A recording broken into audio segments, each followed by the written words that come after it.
নামাজ আরম্ভ করেছিলেন ওই জায়গায় সূর্য দাঁড়িয়ে আছে। বললেন হুজুর বুঝলাম না ব্যাপার, বুঝলাম না ব্যাপার, এত লম্বা নামাজ পড়লেন সূর্য আবার দাঁড়ানো আছে। হুজুর বলেন বাবারে সবগুলা বলা যাবে না, তবে একটা কথা বলি, আমি যখন নামাজ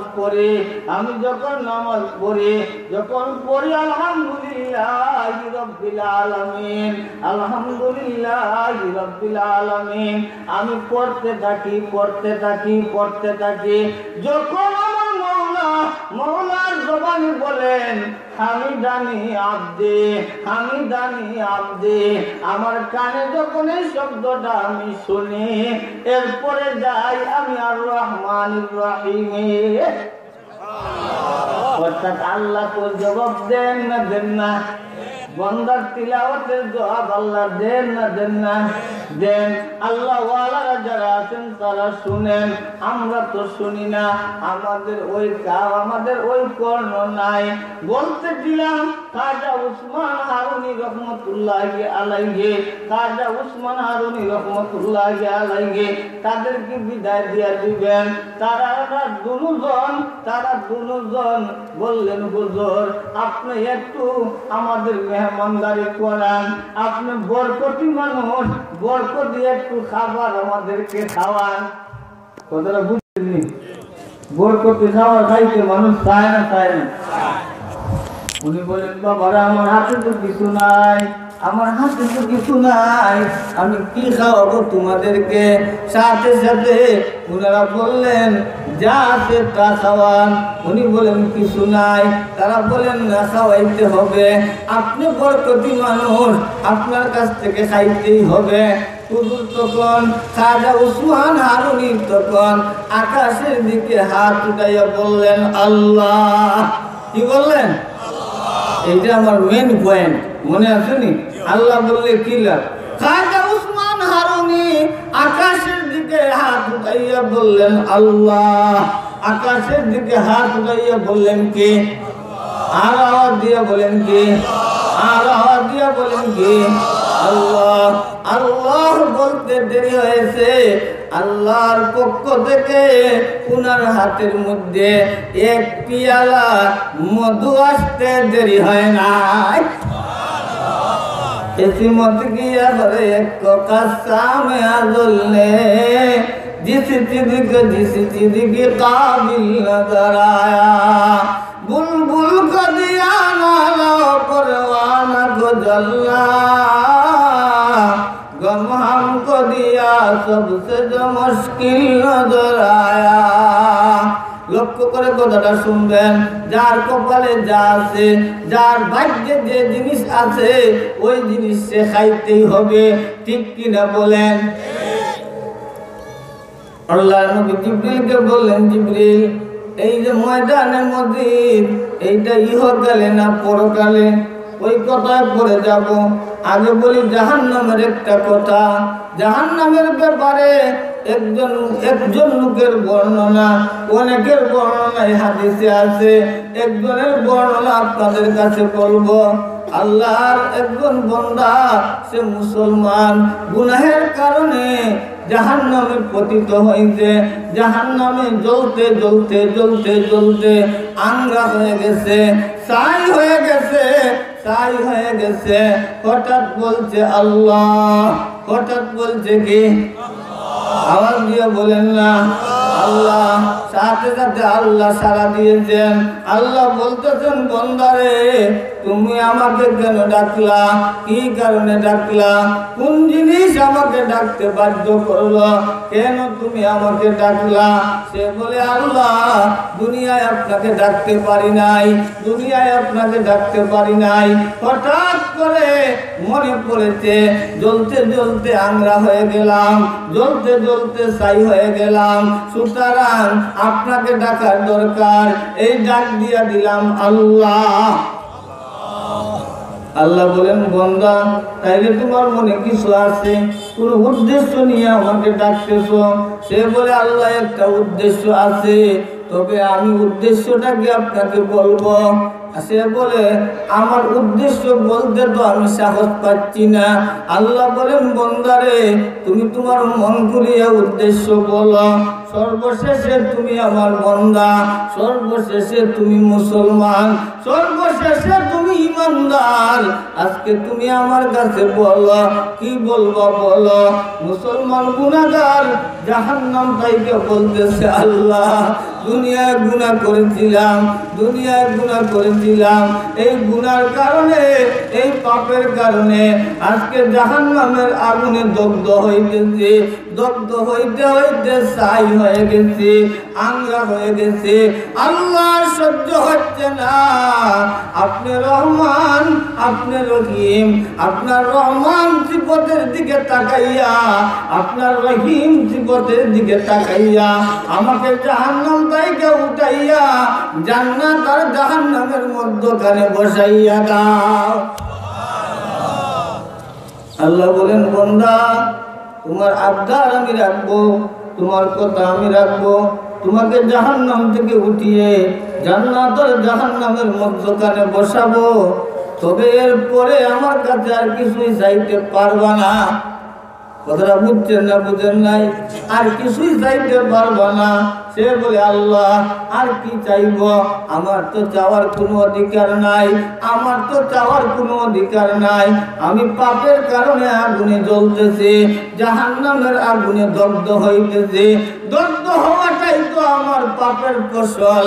আমি আবার চাই মুখে, আমার চাওয়ার কিছু নাই। আল্লাহ বলেন হে খাদিনে জাহান্নাম, জাহান্নামের দারোগা আমার ওই বন্দাটাকে জাহান্নাম থেকে উঠাইয়া নহরে হায়াতের মধ্যে গোসল দিয়া, নহরে হায়াতের মধ্যে গোসল দিয়া দাও। নহরে হায়াত এমন একটা পুকুর, এমন একটা পুকুর মানুষের জীবনে প্রত্যেক মানুষের চারটি আশা থাকে, প্রত্যেক মানুষের চারটি আশা থাকে। কি কি আশা থাকে? মানুষ জীবনে চায়, জীবনে চায় সুখী হইতে, চায় না চায় না? কথা বলেন চায় না চায় না? সবাই কি সুখী হইতে পারে? না পারে না। নহরে হায়াতে গোসল করার পরে আল্লাহ পাক রব্বুল আলামিন যাদেরকে নহরে হায়াতে গোসল করাবেন তাদেরকে সুখী শান্তি বানাইয়া দিবেন। দুই নম্বর আশা, দুনিয়ার মানুষ চায় চিরজীবন, কেউ মরতে চায় না। কি বলেন মরতে চায় না? কেউ মরতে চায় না, কেউ মরার জন্য প্রস্তুত না, কিন্তু মরতেই হয়। নহরে হায়াতের মধ্যে গোসল করার পরে আল্লাহ মানুষকে চিরজীবন দিয়া দিবেন। আর মৃত্যু নাই, আর মৃত্যু নাই, মৃত্যুর সাথে সাক্ষাৎ হবে না। তিন নম্বর আশা, মানুষ চায় সুন্দর হইতে, চায় না চায় না? কথা বলেন চায় না চায় না? সবাই কি সুন্দর হইতে পারে না? সবাই তো সুন্দর হইতে পারে না। নহরে হায়াতের মধ্যে গোসল করার পরে আল্লাহ পাক রব্বুল আলামিন মানুষকে জান্নাতি সৌন্দর্য দান করবে। সবাই চায় মোটা সোটা হইতে, কিন্তু সবাই তো দুনিয়ায় মোটা সোটা হইতে পারে না। যখন নহরে হায়াতে গোসল করবে তখন প্রত্যেক পুরুষরা আদমের মতন মোটা, প্রত্যেক মহিলারা হাওয়ার মতন মোটা হয়ে যাবে। এই চারটি আশা পূর্ণ হবে। ওই জাহান্নামী বন্দাকে আল্লাহ নহরে হায়াতে গোসল করাইয়া চারটি আশা পূর্ণ করে জান্নাত আর জাহান্নামের মধ্যখানে একটা আসনের মধ্যে বসাইয়া দিলেন। বুঝে থাকলে বলেন জাহান্নাম থেকে এখন সে খুশি না খুশি না? জাহান্নাম থেকে খুশি না খুশি না? কারণ জাহান্নামে থাকতে জ্বলে পুড়ে ছাই হয়ে গিয়েছিল। তার শুধু যন্ত্রণা আর যন্ত্রণা, কষ্ট আর কষ্ট। এখন জাহান্নাম থেকে গরমের বাতাস আসে আর জান্নাত থেকে এয়ার কন্ডিশনের বাতাস আসে। মোটামুটি সে শান্তিতে আছে না নাই? কথা বলেন আছে না নাই? শান্তিতে আছে। সে যখন শান্তিতে আছে কিছুদিন আবার চলে গেছে, হঠাৎ করে বলছে আল্লাহ। হঠাৎ করে কি বলছে? কথা বলেন কি বলছে? আল্লাহ। আল্লাহ বলেন বন্দারে তুমি আবার আমাকে ডাকো কেন? এখন আবার আমাকে ডাকো কেন? কি কারণে আমাকে ডাকতেছ? সাথে সাথে সে বলে আল্লাহ এমনিতেই ডাকতেছি, কোনো কারণে ডাকতেছি না। আল্লাহ বলবেন বন্দা নিশ্চয় তুমি কোনো কারণে ডাকতেছ। কি কারণে ডাকতেছ? সে বলবে আল্লাহ একটা কারণ আছে, তবে বলতে সাহস পাচ্ছি না। আল্লাহ বলেন বন্দা তুমি বলো, আমি তোমার কারণ তোমার আশা পূর্ণ করব। সে বলবে আল্লাহ দয়া করে যখন জাহান্নামের আংরা থেকে আমাকে সুদর্শন একজন মানুষ বানাইলা, চিরজীবন দিলা, চির যৌবন দিলা, সবকিছু দিলা, এখন দয়া করে আমাকে জান্নাতের গেটটা দেখাইয়া দেন। আমি জান্নাতে ঢুকতে চাই না, গেটটা দেখতে যাই। আচ্ছা বুঝে থাকলে বলেন তার কি জান্নাতের গেট দেখা উদ্দেশ্য না জান্নাতে ঢুকা উদ্দেশ্য? জান্নাতে ঢুকা উদ্দেশ্য। কায়দা করে সিস্টেম করে করে আগাইতেছে। আল্লাহ বলেন বন্দা তোমাকে আমি জান্নাতের গেটে নিয়ে যাব, তবে তুমি আমার কাছে আর কিছুই চাইতে পারবা না, আমার কাছে আর কিছুই চাইতে পারবা না। সে বলবে আল্লাহ আমি আর কিছুই চাইব না। জান্নাতের গেটে নিয়ে যাবেন আল্লাহ।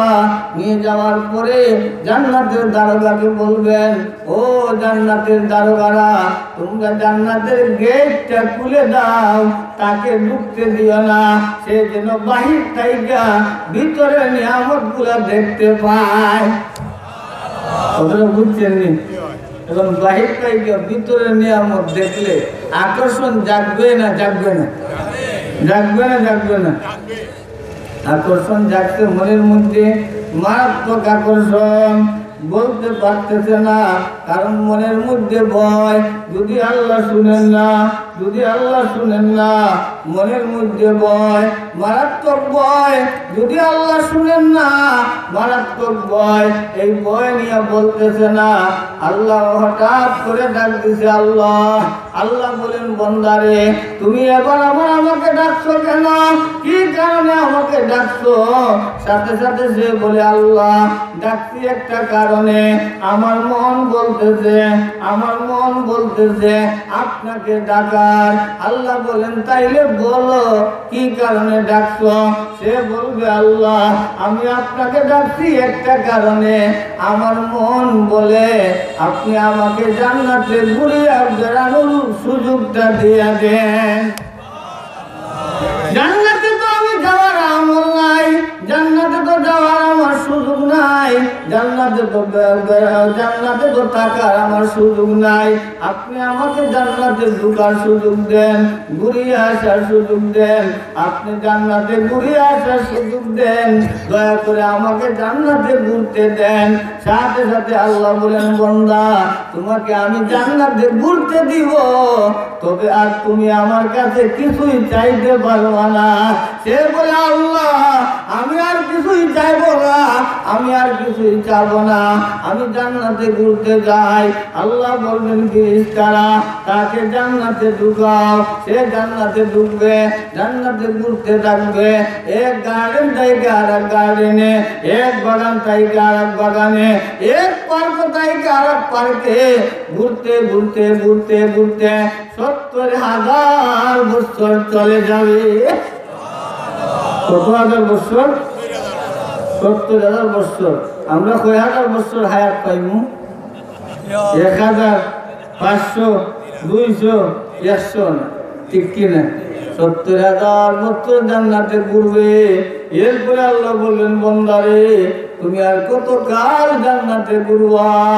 সে বলে আল্লাহ এই তো জান্নাতে ঢুকলাম, আর এই তো আপনি সিগন্যাল দিয়া দিলেন। আল্লাহ বলেন বান্দা তুমি এই জান্নাতে ঢুকো নাই, আর এই আমি সিগন্যাল দেই নাই। তুমি একদিন নয়, 2 দিন নয়, 1 মাস নয়, 2 মাস নয়, 1 বছর নয়, 2 বছর নয়, 100 বছর নয়, 200 বছর নয়, তুমি 70,000 বছর জান্নাতে ঘুরেছ। বান্দা বলে আল্লাহ 70,000 বছর বছর কেন 70,000 কোটি বছর যদি জান্নাতে ঘুরে এরপরেও জান্নাত দেখা শেষ হবে না। আমার তো দেখার পারমিশন আছে, আমার তো ঘুরার পারমিশন আছে।